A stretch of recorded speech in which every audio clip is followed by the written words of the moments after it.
¿Saben lo que pensaba yo hace exactamente, tengo que seré viejo, 42 años atrás? Tengo 58, yo me convertí al Señor a los 16. Poco antes empecé a ir un año antes a la iglesia, 15 años tenía. Y lo primero que pensaba cuando cantaban con tantas ganas como lo hicieron esta noche, como le dijeron con tantas ganas Samu y todo el equipo de alabanza, qué fanático, en serio pensaba esto, qué fanáticos que son, que Cristo, que me salva, que tu camino, que tu voluntad. ¿No les parece lo mismo a muchos de ustedes? Tal vez sí, o estás tal vez por primera vez en este lugar y te estás pareciendo a mí en ese sentido, ¿no? En pensar de que el fanatismo entra cuando estamos en grupo y entonces nos convertimos prácticamente en una secta, ¿no? Como dicen algunos, que esto en realidad es una secta. Bueno, nada más lejos que esto. En esta noche quiero que compartamos juntos algo que es muy importante para tu vida como la fue para la mía. Voy a ir para atrás, no sé si se está viendo algo ahí, ¿no? Sí, ahí ya ¿Se ve? Sí. Ah, por fin, bueno, ahí conocen a mi familia. Ya los Ortega la conocen, somos amigos de hace años con ellos. La primera vez que nos invitaron fuimos a Chile a tomar un campamento de jóvenes con la iglesia de Rodeo y allí llevé a toda mi familia. Éramos mucho más jóvenes nosotros, Karina y yo, y mis hijos eran adolescentes, ¿sí? Nunca se van a olvidar de ese campamento, porque creo que hacían ejercicios de la mañana hasta la noche. Se tenían que bañar en 30 segundos, no sé si te acordás de eso, andás por ahí. 30 segundos tenían para bañarse, era increíble. Bueno, ahí está Natille, mi hija, la que está con lentes adelante, el viejo ese que está atrás soy yo, la señora hermosa que está del otro lado de enfrente es mi esposa, y mi hijo mayor, Nadir, es el que está ahí adelante. Ellos son mi familia primaria, ¿no? Porque después se suma Cecilia, que se casa con Nadir, la que está al lado de Nadir de rojo, ahí se proyecta, ¿no? Cecilia, que se casa con Nadir en el año 2018. Después se suma Fabián, que se casa con mi hija Natille, y ahí está Fabi, y después se suma mi nieto, ¿no? Lo más precioso que tengo en este momento en casa. Hoy hablé hace un ratito con él, mi nieto Santiago. Así que pensaba en esto y quería compartirlo con ustedes justamente para comenzar este tema de hoy. ¿Qué pensás vos de acá 30 años? No sé si viste en alguna aplicación, alguna vez, que hay una aplicación que, no sé, vos te proyectes, sacás una foto y te da el futuro, ¿no? Cómo va a ser tu rostro, cómo va a ser. Y Dios, sinceramente, cuando le dije a mi hija, bueno, haceme más o menos de acá 30 años, te imaginas, con 50 y pico, más 30 años, 80 y pico, volví para atrás y dije, no me muestres más esa foto, me amarga. Pero eso me hace reflexionar y pensar en que cómo seremos de acá 30 años, ¿no? ¿Cómo va a ser tu vida de acá 30 años? ¿Lo pensaste alguna vez? ¿Con quién vas a estar casado si no estás casado? ¿Cómo va a ser tu esposa? Toda la belleza de los 20 y pico se va diluyendo, ¿eh? Les quiero decir esto, la belleza de los 20, 22, 23, 25, a medida que pasan los años se va diluyendo, la panza crece, la pelada empieza a aparecer, las mujeres empiezan a tener sus rollos, sus arroyos también, ¿no es cierto? Bueno, va cambiando el aspecto físico, aunque el interior permanece igual, intacto, ¿no es cierto? Por eso que una persona que ama a otra, lo que se enamora en realidad no es de lo físico solamente, sino también lo interior, que es lo que prevalece, ¿no es cierto?, lo que perdura en el tiempo. Por eso hay tantos matrimonios de tantos años que no se divorcian y no juegan con eso de tengo la opción de divorciarme. ¿Por qué? Porque se aman, porque nos amamos, y entonces jamás estaría como una opción el divorcio, aún a pesar de los sismos que puedan tener. Porque los matrimonios todos, levanten la mano a los matrimonios, a ver quiénes tienen terremotos en sus vidas. Sí, no pequeños sismos, terremotos. A ver, ¿los tienen? Bueno, si no los tienen, los van a tener, ¿eh?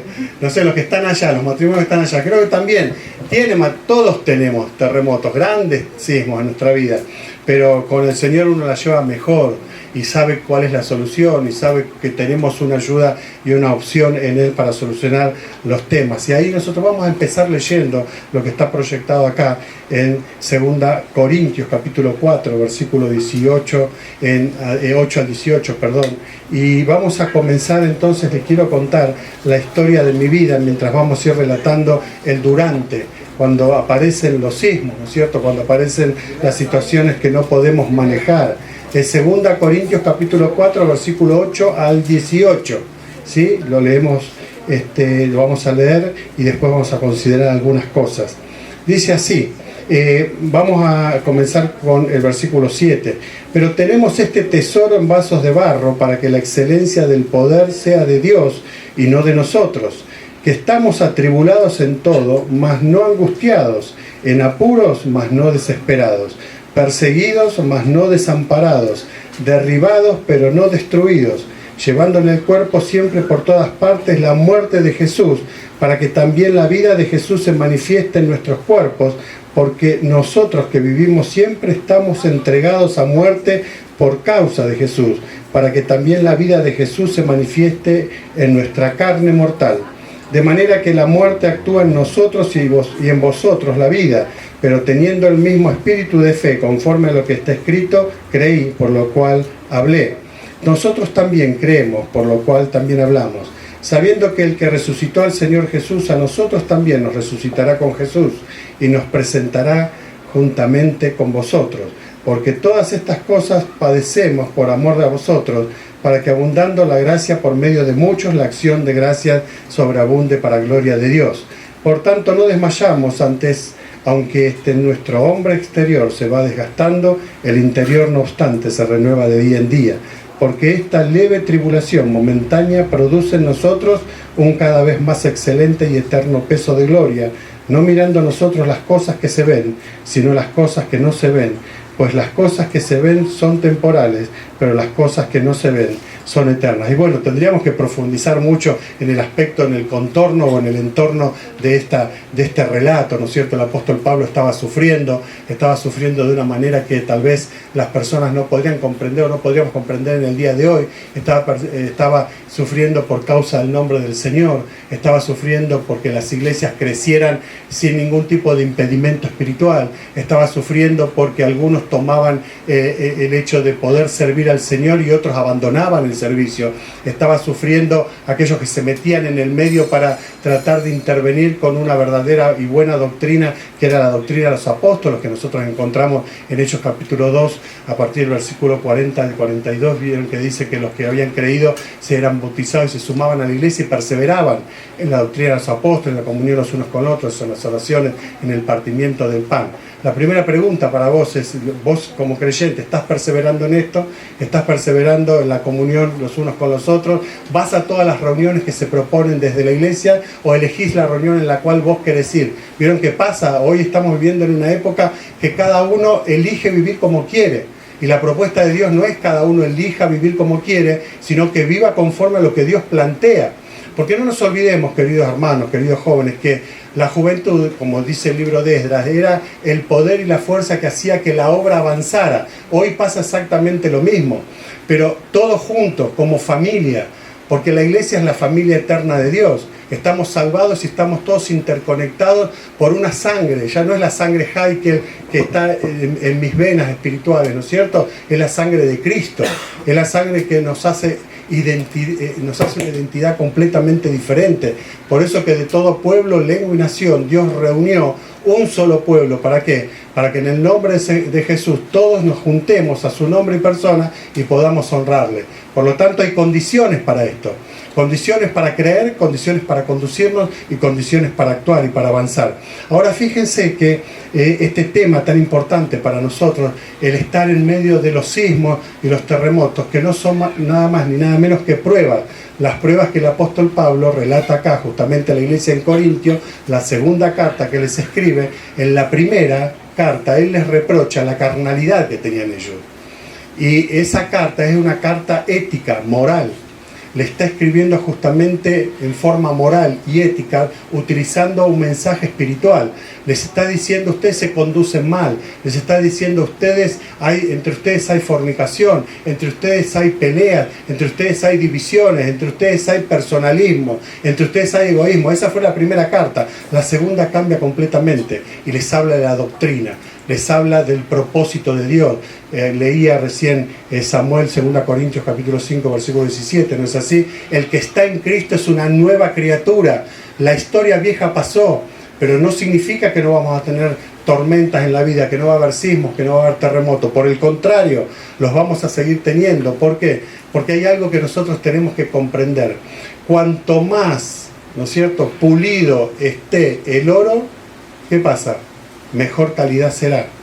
Ahora, el oro ustedes saben perfectamente que se prueba en el fuego, ¿no es cierto? Se pone a fuego para sacar todas las impurezas. Y si tuviera vida en sí mismo, ¿no es cierto?, como la tenemos nosotros, diríamos, qué sufrimiento que tiene que pasar, ¿para qué? Para que sea realmente puro, para sacar todas las impurezas. Dios hace exactamente lo mismo con nosotros.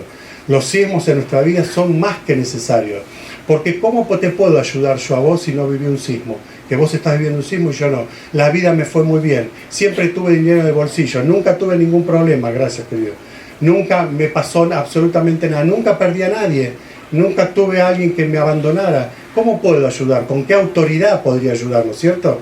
Es por eso que cuando nosotros vamos a la segunda carta de Corintios, el primer capítulo dice: bendito el Dios y Padre de nuestro Señor Jesucristo, Padre de toda consolación, el cual nos consuela en todas nuestros terremotos, nuestras tribulaciones, para que nosotros también, posteriormente, podamos también consolar a otros, podamos ayudar.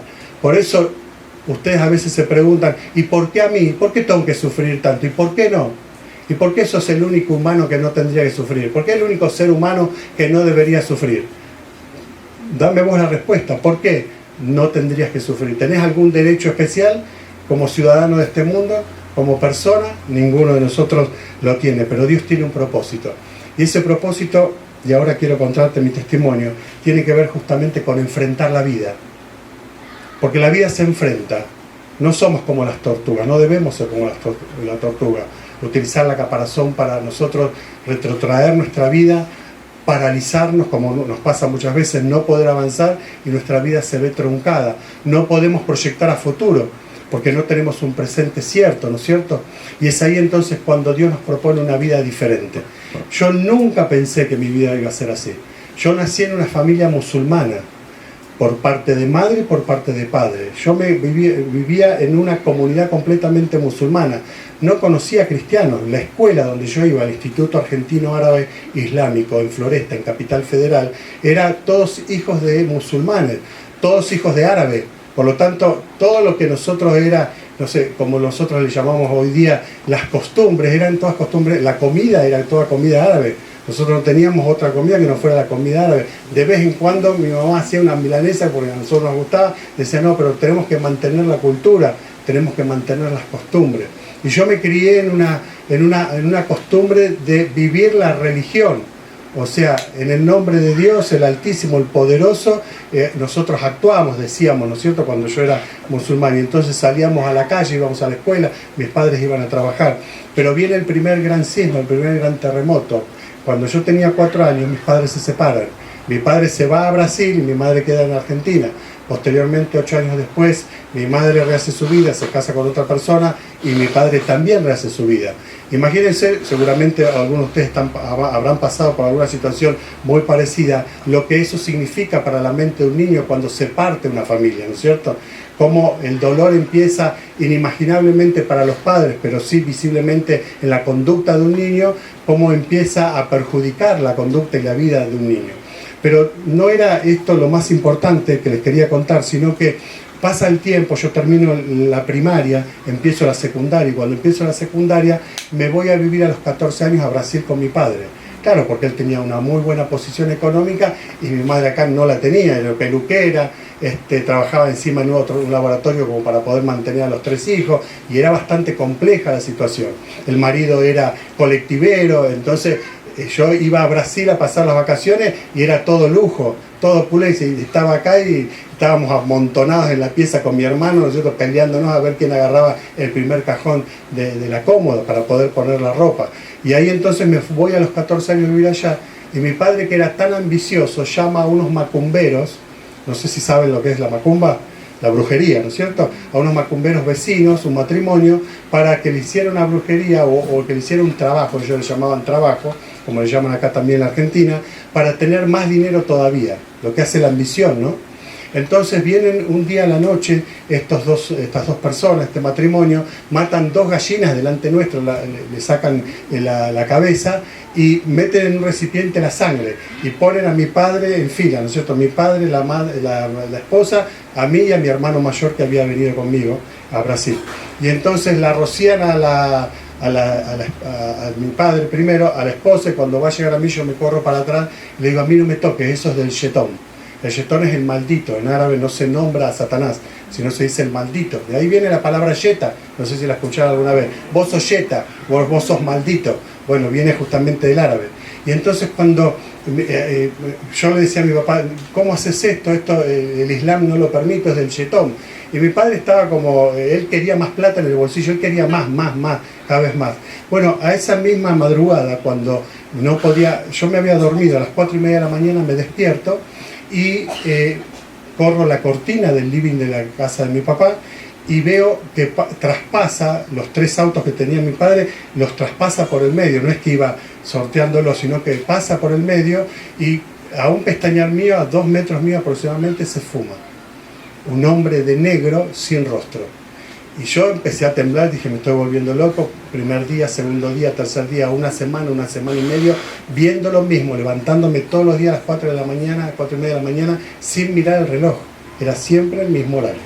Ahora fíjense ustedes que me agarró tanto terror que le digo a mi hermano mayor, después de una semana y media, le digo, Yamil, mira, me estoy volviendo loco o hay algo raro acá.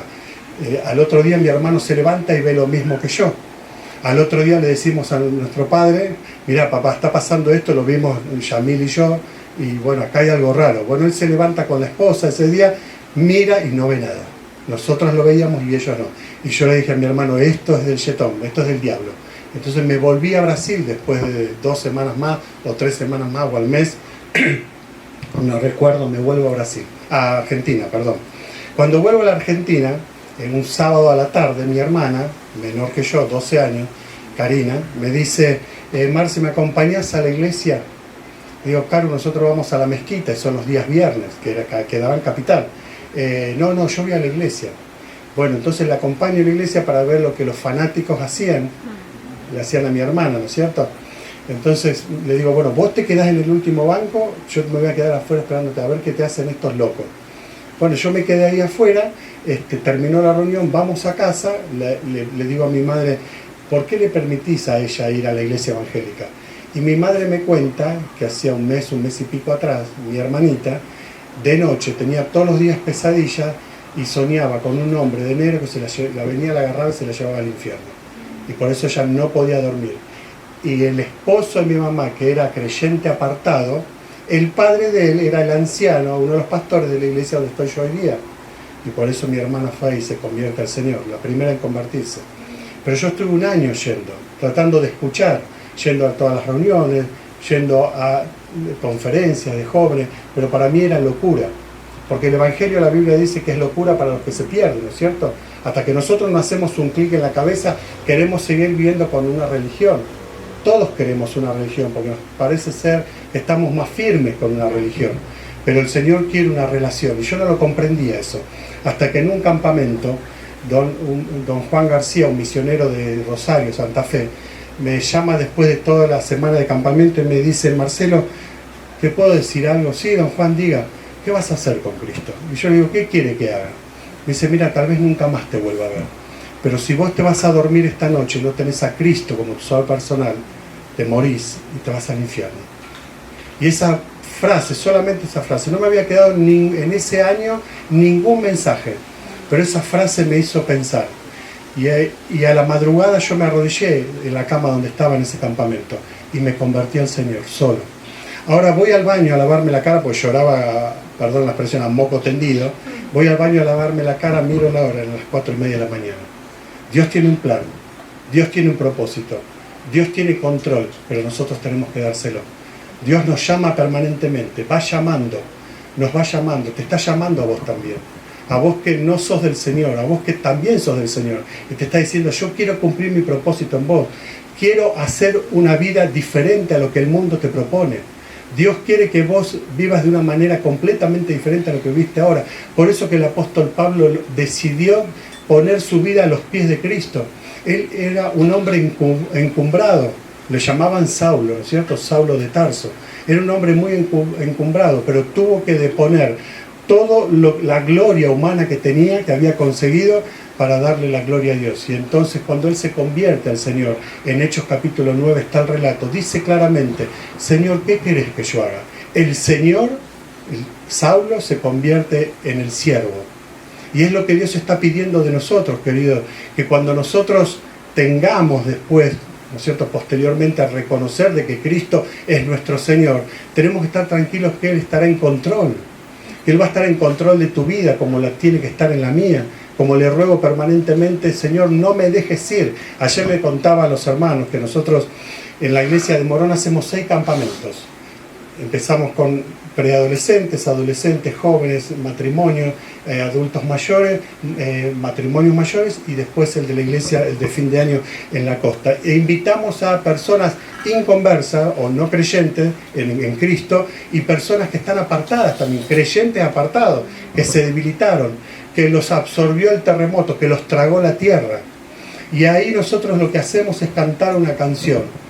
Yo no voy a cantar, porque la que canta es mi esposa, no yo. Señor, atráeme a ti, dice la letra. No me dejes ir. Señor, necesito estar contigo. Atráeme a ti. Es una canción muy conocida, que seguramente muchos de ustedes la conocen. Pero la cantamos, ¿por qué? Porque nos hace recordar lo que la palabra de Dios nos recuerda también. Dios dio del cielo lo más precioso para que lo peor de la tierra sea restaurado, para que lo peor de la tierra sea salvado. ¿Qué somos nosotros, los seres humanos? ¿Hay algo peor que los seres humanos en este mundo? Los animales son mejores que nosotros, hermanos, ¿o no? Las plantas son mejores que nosotros. Las estrellas son mejores que nosotros. Ninguno de toda la creación, inerte o viviente, ¿no es cierto?, se comporta como nos comportamos nosotros. Desagradecidos a nuestro Creador, desagradecidos a Dios, desagradecidos a nuestro Salvador. Por eso que Dios manda terremotos a nuestra vida, para que nos demos cuenta que aún hoy día está llamándonos a los creyentes en Él, para que nos afirmemos, para que no nos olvidemos que nuestra vida se diluye como, no sé, como el polvo, como el agua cuando cae a la tierra. Hay un pasaje en la palabra de Dios que dice que el agua cae a la tierra y no se puede volver a tomar. Cuando cae es imposible volver a tomar, se diluye, la absorbe la tierra, deja de ser agua, ¿no es cierto? Pero es importante que nosotros reconozcamos en nuestra vida a ese Señor que no es un Señor de campamento, porque hoy estamos todos con la pastillita de campamentina, estamos todos contentos, estamos en una cajita de cristal, el mundo está allá afuera, el terremoto lo vamos a tener allá, los problemas van a aparecer allá afuera, pero nosotros tenemos que afirmarnos no en un campamento, sino en el Señor, en la persona que lo da todo por nosotros, que vela por nosotros permanentemente, que no duerme. Pero no es que no duerme por nosotros, no duerme porque no necesita dormir, porque es Dios.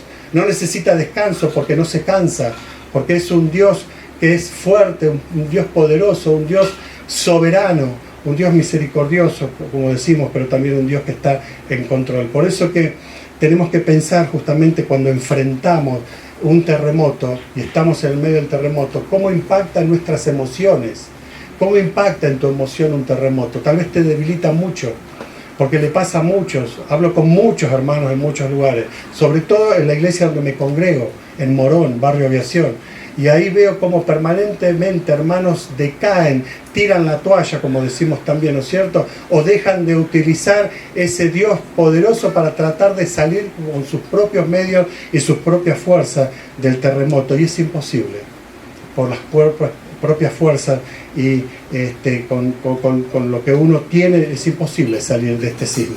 Es ahí entonces cuando tenemos que enfrentar cómo impactan nuestras emociones y corregirlo. ¿Saben por qué? Las emociones a nosotros nos juegan una mala pasada. Les cuento ahora otra parte de mi testimonio. Cuando yo me convierto, vuelvo del campamento y lo primero que hago, vengo a la iglesia, como ya conocía a todos, a una que iba a ser mi esposa, después de un año de estar ahí, le digo a los ancianos: me quiero bautizar ya. No, pero no, tenés que hacer un discipulado. No, yo me quiero bautizar ya.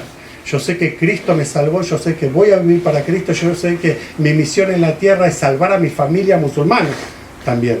Entonces yo quiero que en mi bautismo venga toda mi familia. Por supuesto que no vino nadie, porque cuando voy a predicarle en esa semana de convertido, claro, me encuentro con la realidad de la vida, con el primer gran terremoto. Mis tíos todos me cerraron la puerta, me dijeron no sos más parte de la familia. Mis abuelos dicen vos estás desheredado. Un tío mío, el hermano de mi madre, dice ¿cómo vos nos traicionás de esta manera? Me hizo así, me dio una trompada y me dio contra la pared, y ahí me di cuenta que estaba convertido, porque si hubiese seguido siendo musulmán agarraba un cuchillo y se la clavaba en la espalda. ¿Saben lo que le dije? Te perdono, tío, te perdono. Claro, él quedó y dijo, andate de acá, no te quiero ver más. Por supuesto que no vinieron nadie al bautismo, pasó el tiempo, no vino nadie a mi casamiento, pero el Señor fue salvando uno a uno. Fue salvando a mi madre, a mi otro hermano mayor, a mis 5 hermanos de los 6 brasileros que tengo, a mi padre que está en Brasil, a la esposa de mi padre, a la madre de mi madre, que se convierte en una obra de teatro en Morón, actuando a mi esposa y cantando a mi esposa. Hablando Osmar Pascual, que ustedes seguramente lo conocen, un amigo del alma mío, y el Señor fue salvando a poco al hermano de mi padre, a los 2 hermanos de mi madre, pero no me utilizó a mí, utilizó a quien quiso. Lo único que tenía que hacer yo es saber que los terremotos que yo vivía me tenía que sostener como viendo al invisible. ¿Por qué? Porque en la firmeza de mi testimonio mi familia iba a ver que mi fe es cierta, que mi fe es verdadera, que no era una religión.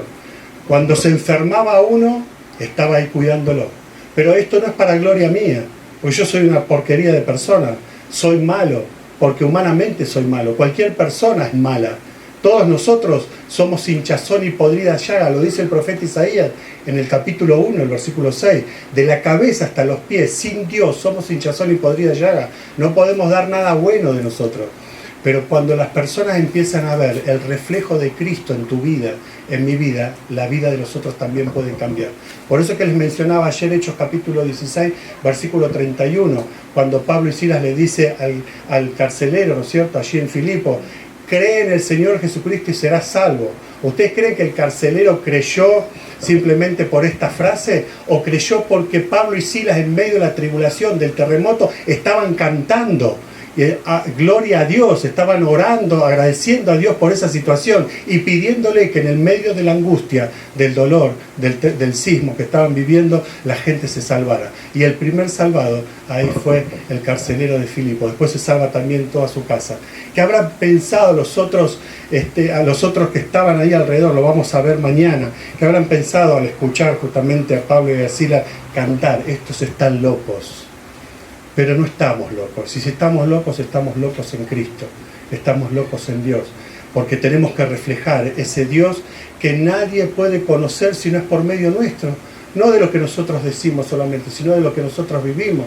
El reflejo de Cristo tiene que estar en mí, tiene que estar en vos, tiene que estar en todos nosotros. Por eso que en segundo lugar, no solamente cómo impactan las emociones, sino cómo impactan la conducta, tu vida y mi vida.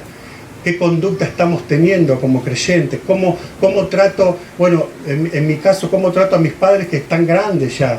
Y yo prometí cuidarlos hasta que el Señor se los lleve. ¿Cómo trato a mi esposa? ¿Cómo trato a mis hijos? Porque hoy día hay muchos hijos que no abrazan el Evangelio, no digo todos, pero hay muchos que no lo abrazan porque sus padres eran una cosa en la iglesia y otra cosa en el trabajo y otra muy diferente en su casa. He hablado en muchos campamentos con chicos que decían, mi padre en la iglesia es un santo, pero en casa es un diablo, es Satanás mismo. ¿Cómo impacta en nuestra conducta?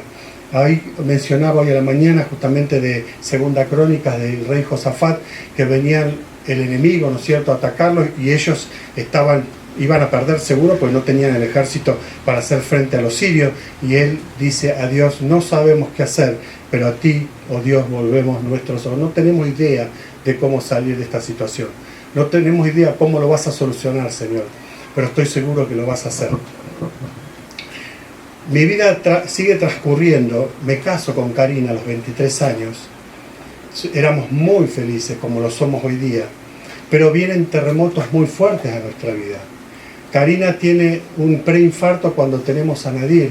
¿Por qué? Porque el médico no se dio cuenta que tenía un pequeño problema eléctrico de corazón y por poner más anestesia de lo normal, ¿no es cierto?, que necesitaba ella. El nene nace, pero ella queda en terapia intensiva. Y ese fue para mí un terremoto. Señor, ¿qué pasa? Yo te estoy sirviendo. Señor, ¿por qué a mí? Vieron que nos preguntamos eso, ¿por qué me pasa esto a mí? Si mi corazón está volcado a vos. Bueno, y sigue pasando el tiempo, Karina se mejora, sigue hasta el día de hoy con problemas cardíacos que han empeorado, pero siempre hemos visto en medio del sismo la mano de Dios actuando. En medio de las tormentas, la mano de Dios cubriéndonos. En medio de la tempestad, Dios acallando o calmando el alma de nosotros. Ahora, nos viene un terremoto mucho más grande cuando Nadir, mi hijo mayor, le agarra meningitis a los 13 años. Y ahí sí me desestabilizó la fe. Pero no que dejé de creer, sino le preguntaba a Dios por qué. ¿Por qué, Señor, esto? ¿Por qué esta prueba? Y claro, Nadir en 72 horas se nos moría. Estaba inconsciente, la doctora, la pediatra dice, miren, pueden pasar 3 cosas. Que se muera la primera porque está muy grave. La segunda, que quede vivo con muchas secuelas, graves también. Y la tercera, pidan por un milagro. Y yo le digo, Karina, vamos por el milagro. Pero para ir por el milagro teníamos que aprender a agradecer esa situación.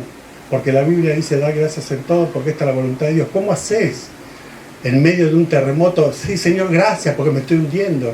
Gracias porque estoy sufriendo. Gracias porque mi hijo se está muriendo. No lo podemos hacer. La teoría no se podía hacer práctica. Como tal vez no se te pueda hacer práctica a vos la teoría. Porque conocemos mucho de la Biblia tal vez, pero la teoría es una cosa y la práctica otra completamente diferente.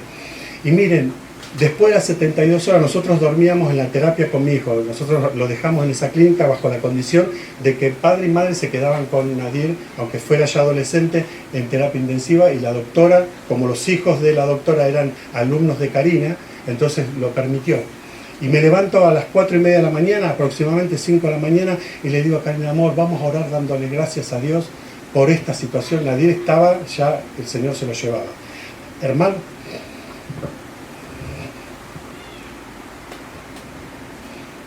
en 2 horas, Nadir se despierta. Dice, más tengo hambre. Decile a la abuela que me traiga las afijas, las empanadas árabes, y a la otra abuela que me traiga los sanguchitos de pescado que a mí me gusta. Yo no podía creer, porque uno dice, tenemos un Dios poderoso, pero uno no lo cree. Hermano, en realidad no lo creemos, dudamos permanentemente, y yo dudaba, por eso era un teórico, porque yo enseño la palabra desde los 25 años. Yo fui campamentos a partir de los 25 años a tomarlo, y tenía toda la teoría, pero no me servía si yo no tenía grandes terremotos en mi vida, porque la palabra era teórica que caía en el corazón de los jóvenes, no era práctica. Este sabe mucho de la Biblia, pero no es lo que Dios quiere. No importa un doctorado en teología, si no pasaste por la Universidad de la Fe. Y Nadir, a la semana lo volvemos a internar. Nadir sale en 48 horas de alta. La doctora dice, no sé qué Dios tienen ustedes, pero quiero creer en ese Dios. 48 horas después o a la semana lo internamos de nuevo en otra clínica para ver que no se hayan equivocado con todo el tratamiento, ¿no es cierto? Y el neurocirujano que lo atiende a Nadir, que lo deja internado por 2 días para hacerle un mapeo cerebral completo, le dice, este chico nunca tuvo nada, como si nunca hubiese tenido nada. Si yo no veo la epicrisis, lo que es el resumen de la historia clínica de él, no puedo creer que haya tenido una meningitis.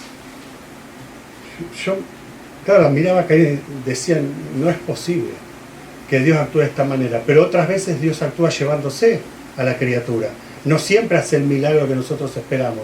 Y yo le preguntaba a Karina, ¿qué hubiese pasado si mi hijo se hubiese ido? Si Dios se lo hubiese llevado. No sé cómo hubiese reaccionado, pero sé que Dios me hubiese cubierto con su poder, con su amor, con su misericordia, con su consuelo. Por eso les decía recién lo de 2 Corintios 1, ¿no? Dios consuela en medio de las tribulaciones. Por eso que deja de ser una teoría emocional para ser una práctica conductual. ¿Cómo es nuestra conducta en medio de los terremotos? En tercer y último lugar, enfrentar ¿qué? ¿Cómo impactará nuestras decisiones para el futuro? ¿Cómo impacta el vivir en medio de un sismo para que nosotros podamos enfrentar con decisiones firmes, puestas en Dios, aunque nosotros seamos débiles, porque todos lo somos? Yo no soy gran Marcelo, yo sé lo que soy. Yo sé que dudo permanentemente. Y cuando me suelto un poquito de la mano de Dios, me decaigo. Un hermano hace muy poco dice, ¿sabe, hermano, por qué yo usted lo considero, hace muy poquito que viene a la iglesia, ¿no? Que es un hermano muy espiritual porque se sienta en el primer asiento. Le digo, hermano, usted está completamente equivocado. ¿Sabe por qué me siento en el primer asiento? Pues si me siento en el último, todo me distrae. Me distrae un niño que grita, que se levanta, un hombre mayor que va a buscar al bebedero agua, un joven que está hablando con el celular por WhatsApp. Me distrae. Entonces yo necesito poner mis ojos en Jesús. Y para poner mis ojos en Jesús no tengo que ver a nadie. Y adelante de todo no veo a nadie. Estoy solo con Dios. Solamente está la pared adelante, está el púlpito. Y necesito levantar mis ojos al cielo. Lo que los hombres piensan de nosotros no es lo que Dios piensa de mí. Es completamente diferente. Y este hermano dice, nunca pensé que usted era así. ¿Se dan cuenta, hermanos? No somos ejemplo de nada. Pero sí Dios nos utiliza, ¿para qué? Para que nosotros podamos a través de nuestras conductas tener decisiones que impacten. En medio de un sismo todo impacta nuestra vida, ¿no es cierto? Emocionalmente, conductualmente, pero también nos hace tener decisiones firmes, duraderas o decisiones etéreas, que se van, que se diluyen, decisiones que, bueno, dejo las filas del Evangelio, dejo de seguir a Cristo, porque no es que dejas de venir a la iglesia, Dejar de venir a la iglesia es el resultado de haber abandonado mucho tiempo atrás al Señor. Dejar de venir a congregarte, de venir a querer venir a todas las reuniones, no es visiblemente, bueno, yo no me congrego más, ahora me voy. No, ya te fuiste, hace mucho tiempo te fuiste del Señor. Hace mucho tiempo que empezaste a dudar. Hace mucho tiempo que tu vida se empezó a debilitar. Hace mucho tiempo que tu vida se enfrió. Y necesitas calentar motores de nuevo. Y para eso tenemos la Biblia, tenemos la oración, tenemos la presencia de Dios en nuestra vida. Si vos creíste en Cristo como tu Salvador personal, el Espíritu Santo está dentro tuyo. Romanos capítulo 8, versículo 28 en adelante, dice que a los que a Dios aman todas las cosas ayudan a bien, esto es a los que conforme al propósito de Dios son llamados. Y claro, empieza a tener duda la iglesia en Roma, ¿no es cierto?, cuando Pablo le escribe. Y entonces Pablo le termina diciendo, no hay nada ni nadie que nos pueda apartar del amor de Dios. Estén tranquilos, hermanos de Roma. Estén tranquilos, estén seguros en Cristo. No hay nada ni nadie, ni tu propia vida, ni tu propio pecado te puede apartar del amor de Dios que es en Cristo Jesús. Él nos tiene firme en sus manos poderosas. No es una religión. Si vos sos católico pero tenés a Cristo en tu corazón, bueno, darás cuenta a Dios. Si vos sos evangélico y tenés a Cristo en tu corazón, darás cuenta a Dios. Si vos sos de cualquier otra denominación y tenés a Cristo como Salvador, darás cuenta a Dios. Pero si vos tenés una religión y no tenés a Cristo, te vas al infierno, con religión y todo. El Papa no te podrá salvar, ningún Papa. Ningún pastor te podrá salvar. Ningún sheikh musulmán. Ningún rabino, nadie te puede salvar. Jamás nos podrá salvar nadie. Por lo tanto, nuestra fe tiene que estar fundamentada en la roca inconmovible de los siglos, que es Jesucristo. No es una religión. Yo me congrego en una iglesia evangélica, pero soy cristiano. Si Cristo no fuera predicado en la iglesia donde yo me congrego, yo no iría más a esa iglesia. Porque Cristo debe ser el centro de la vida de todo ser humano. Y si no lo es en la iglesia, menos lo puede ser en la vida de todo ser humano. Termino. Mis hijos crecen en el Evangelio. Hay hermanos de acá que lo conocen. No son ejemplo de nada, pero se esfuerzan. Y hace muy poco, mi hijo Nadir con mi hija Natille nos agasajaron a Karina y a mí. Y nos escribieron algo que es muy privado, pero les voy a relatar algo que a mí me gustó.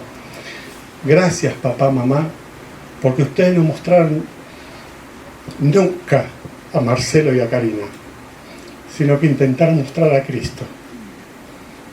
Y eso a mí me llena el alma, porque yo me puedo esforzar como padre, Karina se puede esforzar como madre, pero como nosotros les decíamos a ellos, fallamos muchísimo. Tal vez no fuimos los mejores padres, estoy seguro, pero intentamos en el Señor poder criar a nuestros hijos en el temor de Él, y que fueran temerosos de Dios, y asegurarnos de que habían creído en Cristo como Salvador personal. Y los perseguimos día y noche para que lo hicieran. De adolescente, cuando su fe debilitaba, cuando a Nadir lo secuestran en el año 2014 y lo traen a casa. y terminamos predicándole a los 4 delincuentes que entran a casa, pegándole a mi hijo y llevándose una Biblia en la mano. Hermanos queridos, la vida del creyente que Dios nos propone es maravillosa, pero tenés que aceptarla. Tenés que aceptar el combo que Dios te propone, que son los terremotos que Dios utiliza para las pruebas. Santiago, el medio hermano del Señor Jesucristo, dice, escribiendo la carta, ¿no es cierto?, de Santiago justamente, que no nos amedrentemos y no tengamos temor cuando nos hallemos en diversas pruebas, porque la prueba de nuestra fe produce paciencia. Paciencia para esperar en la voluntad de Dios. Paciencia. Dios tiene un plan, pero ese plan se debe cumplir en el tiempo divino, no en el tiempo nuestro. Que Dios te bendiga.